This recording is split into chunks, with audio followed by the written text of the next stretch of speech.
Si tu as cliqué sur cette vidéo aujourd'hui, c'est que soit tu prépares une prise de masse pour cette fin d'année 2025, ou soit tu as déjà commencé cette prise de masse. Et ton objectif est clair, c'est changer de physique. C'est que soit tu en as marre d'avoir le physique que tu as actuellement parce que tu es dans une grosse période de stagnation, ou soit tu pars d'une base extrêmement skinny et tu aimerais savoir c'est quoi les trois outils essentiels pour réussir ta prise de masse. Avant de te donner quelconque conseil, je pense que dans un premier temps, il vaudrait mieux que je me présente. Je m'appelle Hillel et en gros, je t'aide à construire un physique ultra esthétique en te partageant le plus de valeur possible. De mon côté, j'ai construit un physique très esthétique, de très bonnes performances. Par exemple, où j'ai pu finir quatrième au championnat de France de traction. J'ai déjà couru un marathon, des semi-marathons. J'ai plusieurs dips à 100 kg, une traction à 75, etc., etc. Bref, tout ça pour dire que je ne sors pas de nulle part. Je ne vais pas te donner des choses, des conseils sur des choses que je ne connais absolument pas. Maintenant, revenons à l'objectif de cette vidéo. L'objectif, c'est que tu aies les outils nécessaires et que tu prépares ton environnement pour réussir ta prise de masse. Parce que en réalité, la plupart des gens, pourquoi ils échouent à faire leur prise de masse, c'est qu'ils se préparent mal. Le temps de préparation est extrêmement important. Et ce temps de préparation, il passe par l'obtention de trois outils qui te permettront de réussir ta prise de masse. Et ces outils, ils te permettront d'éviter d'avancer à l'aveugle dans ta prise de masse. Si je devais résumer cette vidéo en une phrase, ce serait tout ce qui peut être mesuré peut être amélioré. Sans plus attendre, on commence avec le premier outil. Extrêmement simple, la balance. Il y en a beaucoup qui en ont une, mais qui l'utilisent forcément très mal. Parce que la balance, elle s'utilise quotidiennement. D'accord? On ne se pèse pas une fois par semaine, on ne se pèse pas une fois par mois, mais on voit les métriques quotidiennement. Maintenant, la deuxième erreur, c'est que les gens se pèsent en ayant mangé ou en n'ayant pas été aux toilettes. L'objectif avec la balance, c'est de se peser en se levant à jeun, d'abord passer aux toilettes, puis ensuite se peser. C'est là qu'on a le vrai poids. Et toi, ton objectif, c'est de faire ça tous les jours. Tous les jours, tu te pèses, tous les jours, tu as les métriques. Bien sûr, tu te pèses au même endroit. Il y a certains endroits chez toi, certainement, le sol, il n'est pas forcément droit. Ne te pèse pas sur ce genre d'endroit. Maintenant, tu vas me dire, c'est extrêmement classique, effectivement. Mais c'est pas parce que c'est banal que c'est forcément inutile. D'accord? Il faut respecter les fondamentaux, il faut passer par ces fondamentaux. Et la balance est un des fondamentaux. D'accord? Si tu ne vois pas ton poids évoluer, bah, tu ne sais pas réellement si tu es en prise de masse, si tes calories sont bien, si tu avances correctement sur le droit chemin. Donc ton objectif, c'est de te peser tous les matins après avoir lâché une grosse après avoir été aux toilettes. Et tout ça, tu viens le répertorier directement dans Notes. C'est-à-dire que tu vas dans Notes, tu écris la date, deux points, le poids. Et tu fais ça tous les jours sans exception. Vient ensuite le deuxième outil.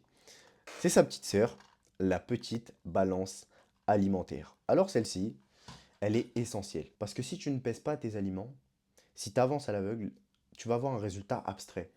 Et qui dit des entrées abstraites, dit forcément des résultats abstraits et un physique abstrait. Toi, ton objectif, c'est d'être le plus précis possible dans tes calculs. Plus on a de la précision, et plus on obtient un résultat précis. Donc à chaque fois que tu vas venir peser un aliment, tu vas bien le faire et tu vas bien l'entrer sur MyFitnessPal correctement. Pas de call AI ici, ça n'existe pas frérot. L'IA, là, je sais pas quoi, non, ça n'existe pas frérot. Tu prends MyFitnessPal et tu rentres bien correctement tout ce que tu as pesé avec cette balance. Je m'en fous que tu sois fatigué, je m'en fous que tu n'aies pas envie. Il faut que tu pèses tes aliments dans un premier temps. Et même après 3 mois, même si tu connais les grammages, même si tu penses connaître les grammages, c'est ça l'erreur en fait, il faut que tu continues de peser. Constamment, tu pèses. Parce que maintenant, il y a deux scénarios, il y a deux effets cumulés. Le premier, c'est que tu es abstrait sur tes résultats. Tu manques 10 à une cinquantaine de calories par jour, tous les jours. Sur un mois, on se retrouve à des milliers et des milliers de calories manquées. Et le résultat, il va se faire ressentir sur ton physique. C'est ça qui va faire la différence entre est-ce que tu progresses et est-ce que tu progresses pas. Parce qu'au final, un surplus, c'est quoi? C'est 100, 300 calories. Donc t'imagines, t'en loupes 50 tous les jours, ton résultat, il va être drastiquement différent au bout de plusieurs mois. Et maintenant, l'autre scénario, c'est que tu es extrêmement précis sur tes calories. Ce qui va se passer, c'est que cette différence de perte, elle va disparaître.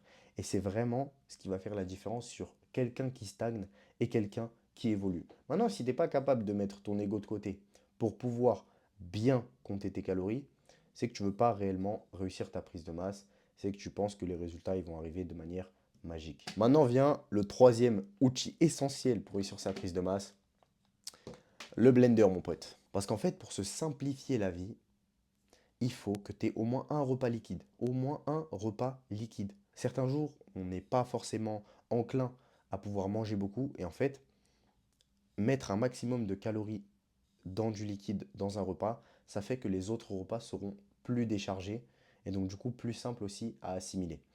Donc toi, ton objectif, d'avoir un blender chez toi, d'accord? Je crois que ça coûte allez, 10-20 euros tout au plus. La petite balance, elle m'a coûté, je crois, 7 euros.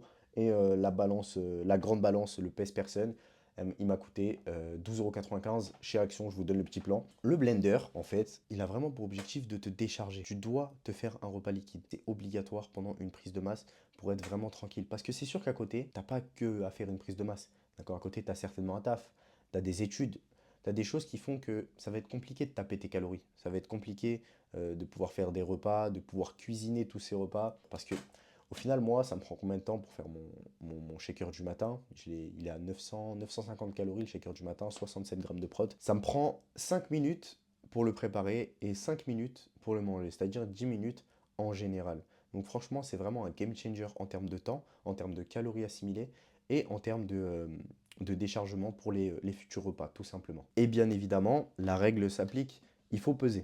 Ça veut dire que tu prends ton blender, tu poses sur ta balance, là il y a écrit 195 grammes, tu tares, et une fois que tu tares, là tu mets ton lait, là tu mets ton beurre de cacahuète, tu mets ce que tu veux dedans, juste tu le blindes de fou, tes calories sont comptées, et tu as un repas liquide. Maintenant, pour à peine 30 euros, tu as 3 outils qui vont te permettre de défoncer avec facilité ta prise de masse. Et vu que tu es resté jusqu'à la fin de la vidéo, je vais t'ajouter un quatrième item bonus qui, encore une fois, vient t'aider largement dans tes progrès dans ta prise de masse. Parce qu'encore une fois, je me répète, mais tout ce qui peut être mesuré peut être amélioré. Donc, quoi de mieux qu'un mètre ruban pour mesurer ses tours de bras, tours d'épaule, tours de jambes, tours d'avant-bras, ce que tu veux. Pas tous les jours, bien évidemment. Maximum une fois par semaine, minimum une fois par mois. Je pense qu'une fréquence d'une fois par mois, c'est plutôt bien pour marquer ses progrès, sans congestion, sans chose particulière. Tu fais ça, bien évidemment, pas après un training, mais quand tu te lèves le matin pour avoir les datas les plus réalistes possibles. Ton objectif, c'est pas de satisfaire ton ego, d'accord? C'est pas de savoir que ouais, tu as 42 tours de bras après une séance bras. Non, jure, tu m'étonnes. Bah oui. Non. Toi, ton objectif, c'est d'avoir les résultats les plus clairs et les plus proches de la réalité. Donc, c'est-à-dire que tu vas venir mesurer tes bras dès que tu te lèves le matin, tout simplement. Et voilà, on a fait le tour des 3 outils essentiels pour réussir ta prise de masse. J'espère que tu vas donner le meilleur de toi-même pour cette jeune prise de masse. J'espère que tu vas appliquer aussi les conseils de cette vidéo parce qu'ils vont vraiment beaucoup t'aider. Et sur ce, abonne-toi pour que je te donne plus de tips et de conseils pour construire un physique ultra esthétique. Ciao!